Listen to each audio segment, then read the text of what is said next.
मैं एक बात आपको बताइए, हरियाणा में कह रहे हैं कि सरकार किसकी लग रही है इस बार? हरियाणा में भी कांग्रेस आएगा। हाँ। बताइए, आप बताइए कि किसका माहौल देख रहे हैं विधानसभा के इस बार चुनाव? इंडिया गठबंधन। हाँ, वजह? रोजगार, इंडिया गठबंधन से उम्मीद है रोजगार पाने का। बीजेपी झूठ बोला आज तक। बहुत बढ़िया, बहुत बढ़िया, हिंदू मुस्लिम में बांट के रख दिया देश को।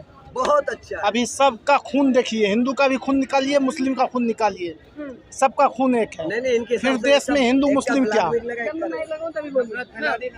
बीजेपी तो कहती है हमने तो जो है विकास किया है, तमाम नारे बेटी बचाओ बेटी पढ़ाओ जैसे नारे हैं। कहीं बेटी पढ़ नहीं रही है और न बेटी बच रही है, सब जगह घटना हो रहा है, समझे। ये कुछ लोगों को जो है ना मोदी भक्त जो है चश्मा लगा करके रखे हुआ है, इसीलिए उसको विकास सोचता है। विकास कहीं नहीं है। लोग सेफ्टी 2014 में पहले था, आज़ादी के साथ रहता था, बोलने का आज़ादी, करने का आज़ादी, खाने का आज़ादी। अभी सब पर जो है ना विराम सा लग गया है, इसलिए देश में एक माहौल बन रहा है। इंडिया गठबंधन आने वाला दिन में राज करेगा। इंडिया गठबंधन कह रहे हैं राज करेगा, उसका रोजगार अपने सबसे बड़ा। बिल्कुल बिल्कुल बिल्कुल, लोग उब चुका है, लोग उब चुका है, जनता उब चुका है, खिलाड़ी उब चुका है। अभी आप देखिए हरियाणवी बेटी के साथ विनेश फोगाट। हाँ, विनेश फोगाट के साथ देखिए कितना 100 ग्राम वजन, जब इतना मेहनत कर रही थी तो 100 ग्राम वजन तो वो रात भर में कमा लेती। लेकिन आप क्या, आपसे पूरे दुनिया डरता है, तो आप इतना बड़ा घटना हो गया एक बेटी के साथ, आप क्या मैनेज किए? आपका डंका कहाँ बज रहा है? बांग्लादेश में आपका डंका कहाँ बजा? अमेरिका आपके डर से थर थर काँप रहा है, तो बांग्लादेश में हिंदुओं के साथ क्या हो रहा है? नहीं समझे। ये दिखाने का कुछ और, खाने का कुछ और। बीजेपी नो मतलब कि वो जब जाएगा तो फिर वापस कभी आएगा नहीं, बस कभी नहीं आएगा बीजेपी वापस। युवा पीढ़ी खाली समझ जाए कि बीजेपी नौकरी देने वाला कुछ नहीं है। वादे तो करती है ना आपसे बड़े बड़े। वादे में तो माहिर है, वो तो 15 लाख रुपया दे दिए, 2 करोड़ रुपया 2 करोड़ नौकरी दे दिए साल में, ना समझे। कुछ भी नहीं है, फ्रस्ट्रेट है आदमी। किसान मर रहा है, इसी दिल्ली में किसान के आंदोलन को कुचल दिया गया। मतलब नौजवान नौकरी मांगता है तो लाठी खाता है, बिजनेसमैन जीएसटी लगा करके परेशान है। कोई ऐसा तबका नहीं है जो परेशान नहीं है, फ्रस्ट्रेट नहीं है बीजेपी गवर्नमेंट में। अच्छा, इन्होंने एक बड़ा मुद्दा उठाया, इन्होंने कहा विनेश फोगाट का मुद्दा क्या इस बार हरियाणा चुनाव में भी उठेगा? बिल्कुल, हरियाणा कसम खा लिया है अपने बेटी को सम्मान देने के लिए। हरियाणा कसम खाया है अपने बेटी को सम्मान देने के लिए। जमीन से लेके पैसा जितना मोदी के शासन में उसको जितने पर मिलता है, उतना हरियाणा का एक एक व्यक्ति चंदा करके उसको पैसा देगा।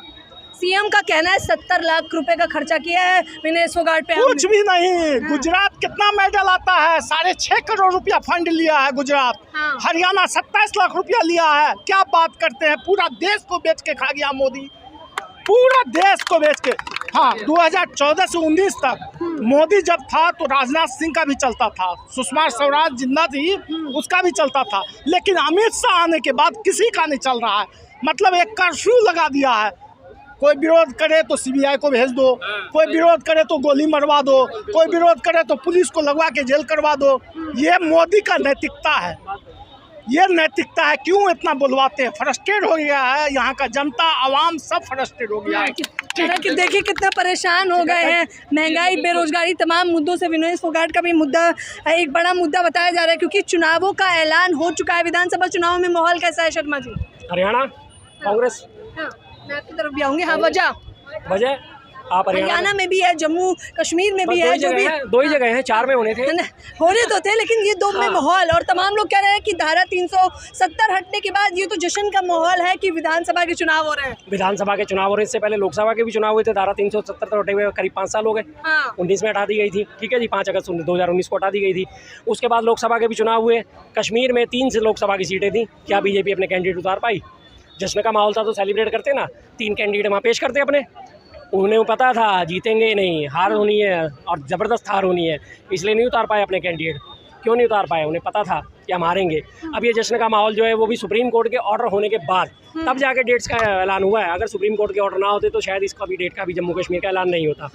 अब रही बात इनकी हवा ख़राब होने की, हरियाणा में इनको थोड़ी सी उम्मीद इस बात की लग रही है क्योंकि वहाँ पे 10 लोकसभा सीटों में 5 कांग्रेस के पास आई हैं, 5 बीजेपी के पास गई हैं, तो इन्हें वहाँ 50-50 के चांसेस लग रहे हैं। अब बात आते हैं उसके पीछे की रणनीति। उसके पीछे की रणनीति के लिए सबसे पहले सिसोदिया साहब की जमानत हुई है।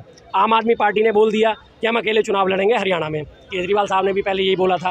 अब अगर ये लोग अकेले चुनाव लड़ते हैं तो कांग्रेस की वोट जो है वो बटेंगे, जिसकी वजह से इनको जमानत मिली है। जो लोग आज खुश हो रहे हैं कि सिसोदिया साहब को जमानत मिल गई है, जमानत मिल गई है, न्याय जीत गया, वो न्याय नहीं जीता है, ये राजनीति जीती है।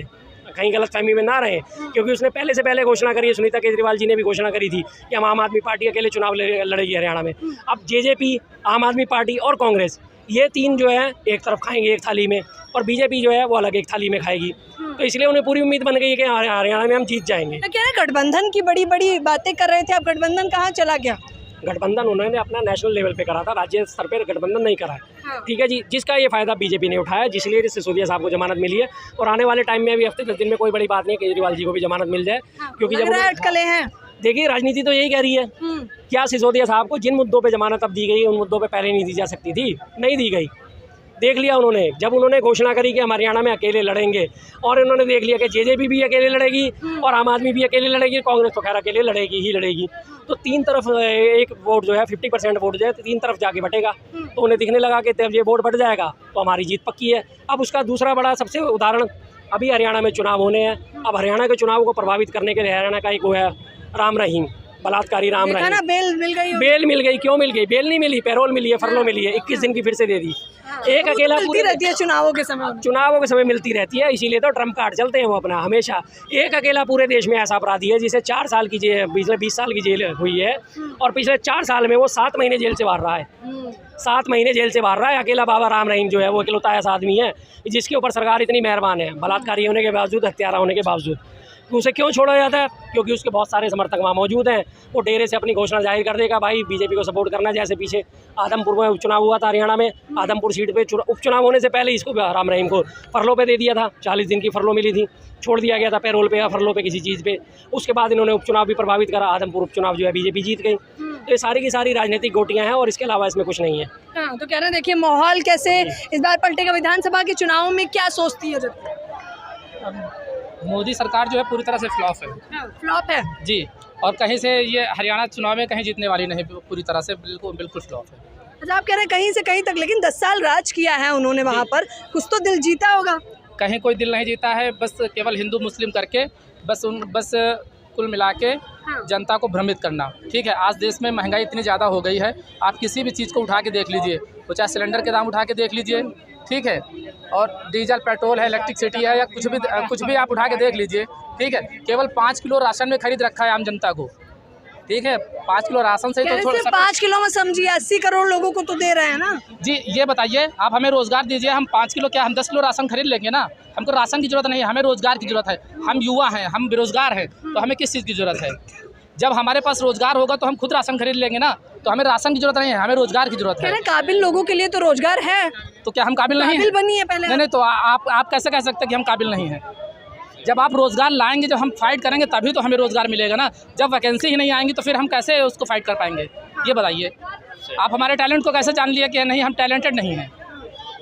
आ तो रही है वैकेंसी, हालांकि वो अलग बात है। पहली बात तो जो भी वैकेंसीज आती हैं, ठीक है, तो लीक हो जाता है, उसका पेपर ही लीक हो जाता है। हो जाता है नहीं हो जाता है? अभी आपने देखा नीट में क्या हुआ, यूपीपी में क्या हुआ, मतलब चाहे जहाँ उठा के, चाहे बहुत सारे हैं, बहुत सारी वैकेंसीज हैं जो बस हो ही नहीं पाती, कुल मिला के भर ही नहीं पाती है, बस वो लीक हो जाती हैं।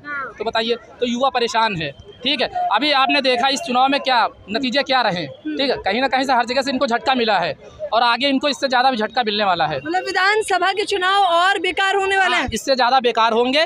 और ये सरकार जानी है, और जानी है, और इस तरह से जानी कि फिर बैक नहीं होनी है, वापस आएगी नहीं। ये मान के चलिए। आप नाराजगी है बीजेपी से, मुझे लग रहा है। जी, बिल्कुल नाराजगी है। बिल्कुल, आप कम से कम बस ये जबरदस्ती प्रधानमंत्री बनाएगा। जबरदस्ती कैसे? अब क्या है, वो राहुल गांधी प्रधानमंत्री बन रहे थे, अब इनको बाद में इन्होंने नीतीश ने और चंद्रबाबू ने इनको साथ देकर प्रधानमंत्री बना दिया। चंद्रबाबू नायडू और नीतीश से बात अभी भी अटकी हुई। लेकिन बताइए शर्मा जी, अब मन बदला है आपका? नहीं, अब तो चुनावों के ऐलान हो गए हैं कि क्या अब देख रहे हैं मुद्दे क्या बदले हैं? कोई मुद्दे नहीं बदले, मुद्दे तो वही रहेंगे, भ्रष्टाचार, बेरोजगारी, असहिष्णुता था, धार्मिक असहिष्णुता था, जिसका लगातार हमारे यहाँ अफीम चटा चटा के लोगों को धर्मांतरण करा जा विनेश रहा है। फोगाट का मुद्दा बनेगा या नहीं इस बार? हरियाणा में रहेगा वो मुद्दा।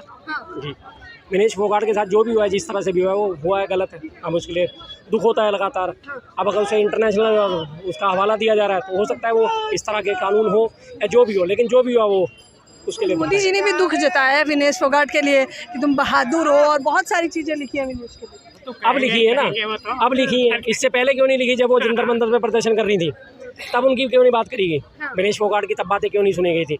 अब जब देख लिया कि इंटरनेशनल फेम हो गई है, वो इंटरनेशनल सेलिब्रिटी बन चुकी हैं विनेश फोगाट, अब जाके उनके लिए दुख प्रकट करा जा रहा है। ये दुख तब प्रकट क्यों नहीं करा था जब वो अपना मेडल सरेंडर कर रही थी, जब उन्हें घसीटा जा रहा था, बाल पकड़ पकड़ के घसीटा जा रहा था जंतर मंतर पे, तब क्यों नहीं दुख प्रकट करा था?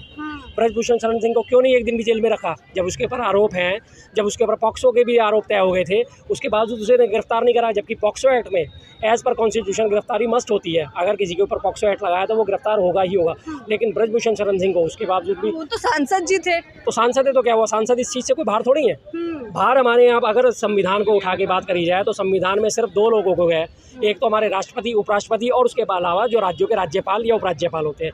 इनको सीट पे रहते हुए इनके खिलाफ कोई मुकदमा नहीं चलाया जा सकता। इसके अलावा अगर कोई मंत्री है, संतरी है, केंद्रीय मंत्री है या सांसद है, इन सबके खिलाफ मुकदमे चलाए जा सकते हैं, और अगर मुकदमे में जेल भेजने लायक कंडीशन भी है तो उन्हें जेल भी भेजा जा सकता है। आपने देखा ही है, दिल्ली के मुख्यमंत्री जेल में, झारखंड के मुख्यमंत्री जेल में, देखा ही आपने। क्यों? उनको भी तो डाला गया ना अंदर, कानून से बढ़कर तो नहीं थे वो लोग। जब उस पर देखा गया कि गिरफ्तारी होगी तो उन्हें गिरफ्तार करा गया। तो ब्रजभूषण शरण सिंह ऐसी क्या चीज़ होगी कि उसे गिरफ्तार नहीं कर सकते थे? अब आप आ गए विनेश फोगाट के साथ वो दिखाने, हमदर्दी दिखाने आ गए। क्यों? क्योंकि अब आपको वोट लेने, हरियाणा में चुनाव दिख रहे हैं। लेकिन आप क्या सोच रहे हो? हरियाणा की जनता बेवकूफ़ है?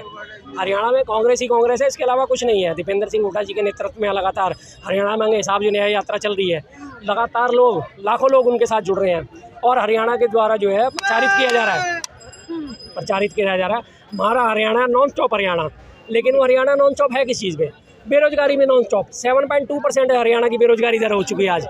देश में सबसे ज़्यादा बेरोजगारी दर हरियाणा में, देश में सबसे ज़्यादा अपराध हरियाणा में, देश में आज जितने भी गैंगस्टर्स का आप नाम लो, बड़े बड़े गैंगस्टर जितने भी हैं, सारे के सारे हरियाणा से बिलोंग करते हैं। सारे के सारे गैंगस्टर बेरोजगार सारे वहाँ के। अग्निवीर का विरोध करने वाले सारे हरियाणा से। क्या हरियाणा में आज आप दे रहे हो? हरियाणा नॉन स्टॉप, हमारा हरियाणा नॉन स्टॉप, बेरोजगारी में, भ्रष्टाचार में। जो उनके वादे करे जा रहे हैं, सारे के सारे वादे उनके झूठे हैं। हरियाणा सरकार द्वारा दावा करा जा रहा है कि हमने 45 लाख BPL कार्ड बना दिए। हरियाणा की ओवरऑल आबादी जो है 3 करोड़। 45 लाख अगर उन्होंने BPL कार्ड बनाया, BPL कार्ड का मतलब बिलो पॉवर्टी लाइन, जो कि गरीब है, 45 लाख कार्ड बनाए, यानी कि 1 करोड़ 80 लाख जो है आबादी। एक फैमिली में कम से कम 4 लोग तो होंगे 4 लोग तो होंगे, यानी कि हरियाणा में पिछले 10 सालों में 1 करोड़ 80 लाख लोग जो हैं, 60% आबादी जो है वो गरीबी रेखा से नीचे आ चुकी है। खुद ही इस बात का प्रचार कर रहे हैं और खुद ही इस बात को सीना चौड़ा करके दिखा रहे हैं कि हमने BPL कार्ड बना दिए। बेरोजगारी में हरियाणा 7.2% की दर के सबसे ऊपर, भ्रष्टाचार में सबसे ऊपर, अपराध में सबसे ऊपर। उसके बाद बहन बेटियों की अस्मिता में सबने देख ही लिया, विनेश फोगाट हरियाणा की है, सबने देखा कैसा सलूक हुआ उसके साथ। फिर किस मुँह से ये जाएंगे जनता के बीच में? क्या लेके जाएंगे जनता के बीच में? किस मुद्दे को लेके जाएंगे जनता के बीच में? सवाल कई सारे हैं कि इस बार बीजेपी वोट किन मुद्दों पर मांगने वाली है, क्योंकि जनता आक्रोशित है और ज़मीनी स्तर के जो मुद्दे हैं उस पर काम नहीं किया है। और चुनाव का क्योंकि ऐलान हो गया विधानसभा की, तो आप लोगों की क्या राय है? आप लोग भी मुझे अपनी प्रतिक्रिया जरूर दें। कैमरामैन तौहीद के साथ ज्योति यादव, TNX न्यूज़।